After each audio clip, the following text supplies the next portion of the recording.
Hi, Mom. I'm just a hungry girl trying to tell you that you will get hungry on this trip and to bring more snacks than I did.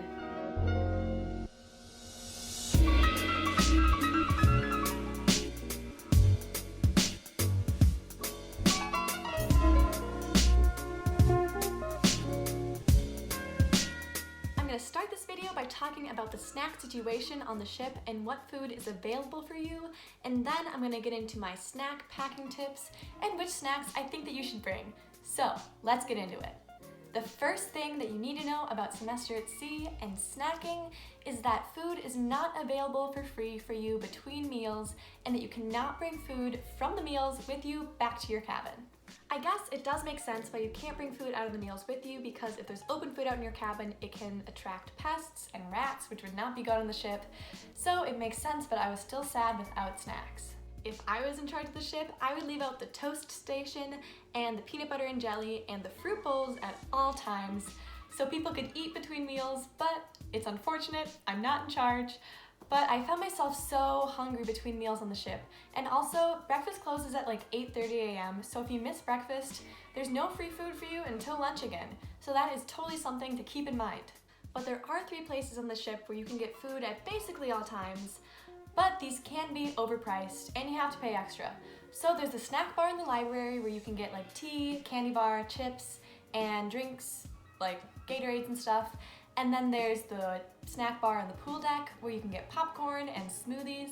And then there's the grill on deck 9 where you can get burgers and fries and honestly some really good grilled cheese. But all of this can rack up really fast if you're buying them every day. Like some people honestly did, like they'd get coffees from the pool bar every morning. And those cost like $3, so they would pay that much and then they'd get a smoothie later on, and those costs will rack up really fast. So that is one of my tips for saving money in semester at sea, is bringing your own snacks. You can check out my other video that I made about saving money for semester at sea to see how to get lower tuition and finance beforehand and save money in country as well. But just a quick tip is to bring your own snacks to save money. But if you do want to get a smoothie every once in a while, I would recommend raspberry and mango with strawberry ice cream or banana with chocolate ice cream, because they are actually really good. Really good, so maybe get those every once in a while. So let's get into my snack packing tips. So you are allowed to bring 2 50-pound bags with you on the ship, like 2 duffel bags or 2 suitcases. And my best advice is to pack one of those bags with your clothes and your shoes and the things that you're gonna for sure bring home with you, and then the other bag with toiletries and snacks and things that you're gonna use up while you're on the ship. So if you pack that way, you can put the souvenirs that you buy in country in the bag where you had all your snacks and toiletries, so that you can bring those back with you without extra charge to your baggage fees, which is a great idea. And I actually heard this tip before I went, but I heard it and I was like, I do not need a full bag of snacks, like that's crazy. But you need more than you think. And even if you don't eat them all, you can share them with your friends and they'll be so grateful to you for having snacks for them. Also, if you don't eat them all on the ship, you can always bring them in country with you for when you're traveling on a train or a bus, and you'll have something to eat and you'll be so thankful that you do. My second tip is about what size of snacks to bring with you. Now, on the semester at sea packing guide, they say that you can only bring single-size servings, so like a granola bar that you can eat in one sitting, and to not bring huge bags of chips or things that can be left open, again because of the pests.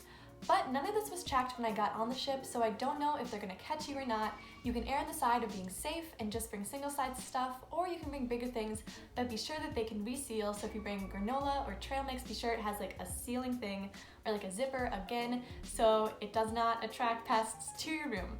But you can always bring just like bars and smaller things as well.